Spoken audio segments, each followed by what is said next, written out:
औज़ुबिल्लाहि मिनश्शैतानिर्रजीम बिस्मिल्लाहिर्रहमानिर्रहीम। आज हमारा जो मौजू है वो है कि शहादत हुसैन का हमारे लिए क्या पैगाम। क्या मौजू है हमारा? शहादत हुसैन का हमारे लिए, यानी हम जो नशे के मरीज़ हैं, बहाली के लिए हम जो कोशिश कर रहे हैं, आज के दिन हमारे लिए वो क्या पैगाम है जो इस शहादत से हमें लेना है। इस वक्त पूरी दुनिया के अंदर 200 से ज़ायद ममालिक में शहादत हुसैन का तज़किरा हो रहा है, और ये ऐसा तज़किरा है कि मुसलमानों के अलावा और भी जो मज़हब हैं वहाँ भी शहादत हुसैन की बात ज़रूर होती है। यानी ये एक ऐसा वाक़या है कि जिसने पूरी दुनिया को मुतासर किया। पूरी दुनिया आज किसी न किसी हवाले से इसको अपनी अपनी अकीदत से मना रही है। कोई हलीम पका के बांट रहा है, कोई पानी पिला रहा है, कोई अलम उठा के जा रहा है, कोई मातम कर रहा है, कोई तकरीरें करके उनको खराज तहसीन पेश कर रहा है। यानी पूरी दुनिया के मुसलमान और दूसरी बरादरियों के लोग, जो हिंदू बरादरी है, अभी मैं टेलीविज़न के ऊपर देख रहा था कि कराची के अंदर हिंदुओं ने शहादत हुसैन को मना रहे हैं। तो ये ऐसा वाक़या है कि जिसने हमें इसमें से बहुत सारी चीज़ें जो हमारे लिए सबक हैं, मैं उसी पे बात करूँगा। उसमें मैंने 3 चीज़ें सेलेक्ट की हैं। लंबी बात करेंगे तो चूँकि ये प्रोग्राम यूट्यूब पे जाएगा, इसलिए पूरी दुनिया अपने तरीके से मना रही है। हम यहाँ पे जो मैं आपको जो हुसैन से अकीदत रखते हैं, जो हुसैन से मोहब्बत रखते हैं, उनको मैं ये पैगाम दूंगा कि आपने आज किस तरीके से मनाना है। और वो बात वो होगी जो आपने सुनी भी होगी।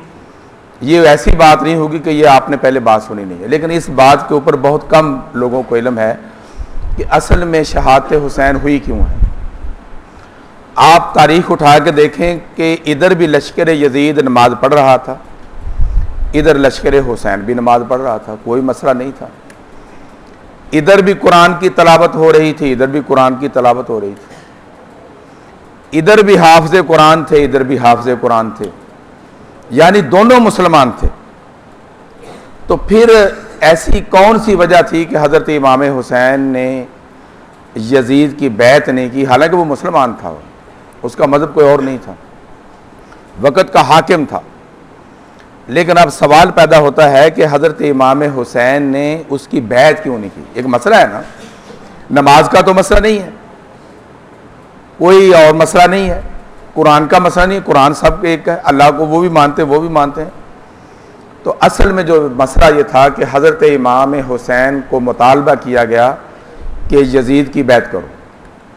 अब यजीद की जो हुकूमत थी वो बिल्कुल जो गैर कानूनी हुकूमत थी, जो ना शरई तौर पे, ना कानूनी तौर पे, ना अखलाकी तौर पे उसका कोई जवाब नहीं था। जब हज़रत इमाम हुसैन के सामने ये मुतालबा रखा गया, घेरा डाल के करबला के मैदान के करीब, कि आप यजीद की बैत करें, तो आपने कहा कि मैं यजीद की बैत इसलिए नहीं करूँगा कि ना ये शरई तौर पे इसकी हुकूमत जायज़ है, ना कानूनी तौर पे इसकी हुकूमत जायज़ है, ये नाजायज़ हुकूमत है। और ये इस बंदे की हमायत करके, इसकी बैत करके, तो मैं दूसरे मुसलमानों को क्या पैगाम दूंगा कि मैंने एक फाजिर, फासक, एक गैर कानूनी, गैर शरई और एक जबर से जो हुकूमत कर रहा है उसकी बैत की। तो फिर लोगों के लिए तो ये सारे रास्ते खुल जाएंगे कि आप भी बैत करें उस गलत बंदे की, तो फिर हक और बातिल की कोई लड़ाई नहीं रहेगी। तो हज़रत इमाम हुसैन ने इनकार किया कि मैं यजीद की बैत नहीं करूँगा। तो फिर जंग शुरू हुई। मैं ज़रा शार्ट ले रहा हूँ क्योंकि ये बहुत लंबा वाक़या है। तो अब हज़रत इमाम हुसैन के जो बेटे थे उनकी लाशें भी पड़ी हैं, हज़रत इमाम हुसैन के जो भाई थे उनकी लाशें भी पड़ी हैं, और आपके जो जानसार हैं उनकी लाशें भी पड़ी हैं। और फिर मुतालबा किया जाता है कि तुम यजीद की बैत करो तो तुम्हारी जान बच जाएगी। लेकिन हज़रत इमाम हुसैन ने कहा कि मैं गलत गैर कानूनी हुकूमत की बैत नहीं करूँगा। और आज के दौर में वो जो बैत है वो वोट है। यानी उस वक्त कबीलों की बैत होती थी ना, आज के दौर में वो एक वोट है। अब हमने इससे क्या सबक लेना है कि हजरत इमाम हुसैन ने एक वोट की कीमत 72 लोगों की शहादत करवाई। एक वोट की कीमत, एक वोट की कितनी कीमत? 72 अफराद, और 72 अफराद आम लोग नहीं थे। उसमें आपका बेटा अली असगर भी था, आपका जवां साल बेटा अकबर भी था, आपके भाई भी थे, आपके कबीले के लोग भी थे, यानी आपके जो अजीज़ व कारब थे वो सारे लोग 72 के 72 अफराद लड़ रहे थे। शहादत हो रही थी और फिर मुतालबा किया जा रहा था कि हज़रत इमाम हुसैन अगर बैत कर लें तो जान भी बच जाएगी और सारा कुछ बच जाएगा। लेकिन फिर आपने वहाँ पे कहा कि हज़रत इमाम हुसैन ने कहा कि मैं शहादत हक के लिए खड़ा हुआ, मैं नवासे रसूल हूँ, एक गलत बंदे की, एक फासिक और फाजर बंदे को मैं वोट नहीं दे सकता, चाहे मेरी सारे साथी शहीद हो जाएं, लेकिन मैं बातिल की कभी हमायत नहीं करूँगा। यानी फटा क्या निकला? एक वोट का। कुरान का मसला नहीं था, नमाज का मसला नहीं था, नमाज तो दोनों पढ़ रहे थे, लेकिन एक वोट की आपने कीमत अदा की है कि आपने 72 अफराद को शहीद करवा लिया, लेकिन गलत और गंदे और कमीने और जलील और वहां के फासिक और फाजर यजीद को आपने वोट नहीं दिया। अब इसमें हमारे लिए क्या सबक है कि कभी किसी हालत में किसी गलत बंदे की तायीद नहीं करनी, किसी हालत में गलत बंदे को वोट नहीं देना। और इतनी मुश्किलात के बावजूद के सामने लाशें पड़ी हों, और लाशें आम लोगों की नहीं हैं, आपके बेटों की, आपके भाइयों की, पीछे खवातीन खैमों के अंदर, और एक बीमार भाई ज़ैनुल आबिदीन खैमों के अंदर पड़ा है। और इस हालत में आपकी जान भी बच सकती थी, आपका माल भी बच सकता था, खवातीन का भी कुछ मसला नहीं था, लेकिन आपने एक वोट की कीमत 72 अफराद की शहादत दे के अदा की है, लेकिन बातिल के सामने अपने सर को नीचे नहीं गिराया। और हमारे लिए यह पैगाम यह है कि आपने किसी हालत में किसी गलत बात की तायीद नहीं करनी, और इस हालत में फिर आपने सब्र किया। सब्र आसान बात नहीं है, बातें करनी बड़ी आसान है कि इधर लाशें पड़ी हों सामने बेटों की और भाइयों की और पीछे खवातीन, और उस हालत में भी हर हाल में अल्लाह का शुक्र अदा किया, अल्लाह और सब्र अदा किया कि जिस तरह मेरा रब राज़ी है उसी तरह हुसैन राज़ी है। अब हमारे लिए यहाँ पे जो सबक है, जो मैं आखिरी बात करने जा रहा हूँ, कि हमारे लिए इस शहादत से जो पूरी दुनिया मना रही है, पूरी दुनिया के मुसलमान, दुनिया के 200 ममालिक में फैले हुए मुसलमान आज शहादत हक की शहादत दे रहे हैं और हुसैन का नाम ले रहे हैं। और इस नाम में, इस शहादत में, इस वाक़या में जो 10 मुहर्रम को हुआ था, शायद 37 हिजरी की बात है, तो इसमें अब हमारे लिए यहाँ पे हम मौजूद हैं, हम एक अदारे में मौजूद हैं, बहाली की कोशिश कर रहे हैं, नशा छोड़ने की जदोजहद कर रहे हैं, नशे से छुटकारा हासिल करने के लिए प्लान बना रहे हैं। चाहे आप खुद आए हैं या आपको उठा के लाया है, आपके आने का मकसद है कि हमने इस लानत से छुटकारा हासिल करना है, यही मकसद है ना? तो फिर सुन लें शहादत हुसैन का आपके लिए पैगाम, शहादत हुसैन का आपके लिए सबक क्या है। तो फिर सुन लें कि इधर बेटों की लाशें पड़ी हैं, इधर भाइयों की लाशें पड़ी हैं, और जिस्म के अंदर नेज़े लगे हैं, तलवारों के ज़ख्म हैं, जिस्म से खून निकल रहा है। और इस हालत में आपने नमाज असर का टाइम हुआ तो तलवार नीचे गिरा के आपने नमाज असर के टाइम में अल्लाह अकबर कह के नमाज नीत ली, और इस हालत में भी आपने नमाज को नहीं छोड़ा। ये है वो आपके लिए पैगाम, ये है वो आपकी अकीदत कि आज हम इमाम हुसैन को अकीदत पेश करने के लिए जिस तरह लोग करते हैं, कोई अपने अपने तरीके से, हम आज हज़रत इमाम हुसैन को जो अकीदत पेश करेंगे कि उन्होंने खून का वज़ू बना के नमाज़ पढ़ी थी, हम पानी से वज़ू करके आज नमाज ज़ोहर असर अदा करेंगे।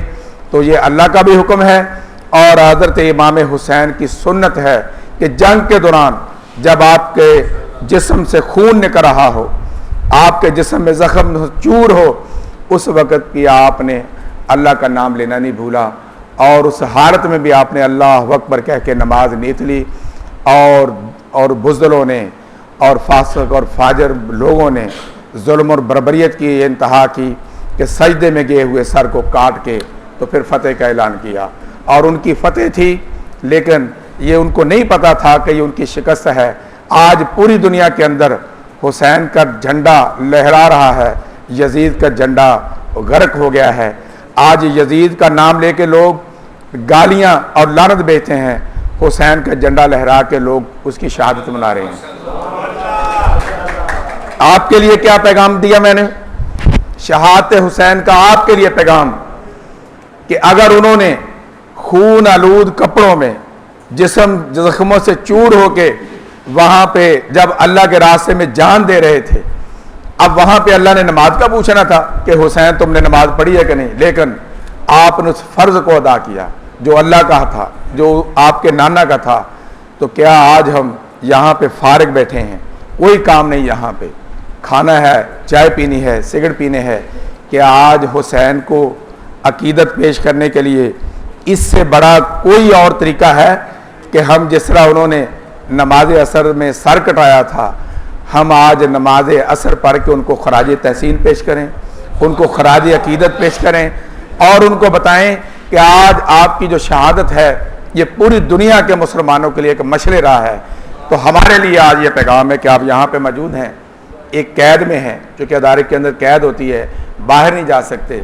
तो फिर आज हुसैन का पैगाम ये है कि अगर मैंने खून आलूद कपड़ों से ज़ख्मों से चूर होके नमाज नहीं छोड़ी तो मेरे नारे लगाने वाले, मुझे मानने वाले, मेरा तज़किरा करने वाले, मेरे शहादत हक़ की गवाही देने वाले करोड़ों अरबों मुसलमान क्या पानी से वज़ू करके मेरी उस सुन्नत को जो अल्लाह की का हुक्म है उसको अदा नहीं कर सकते?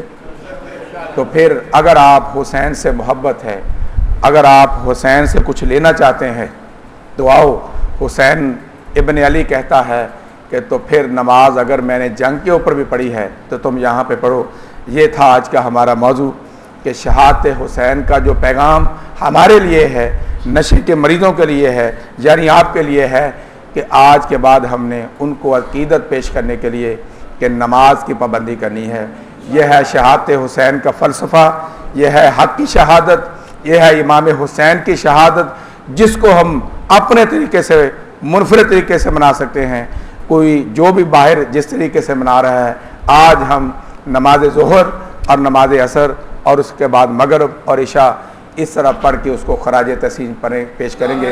तो मेरे ख्याल में इससे बेहतर कोई खराज नहीं है, इससे बेहतर कोई तरीका नहीं है।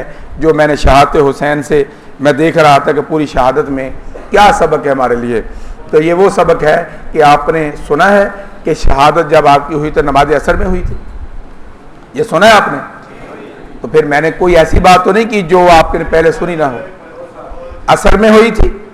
तो फिर आज आपने उस असर को अदा करना है जिस तरह हुसैन ने करबला में किया था, हमने अपने इदारे में करना है। बहुत बहुत शुक्रिया। अल्लाह आपको जज़ाए खैर अता।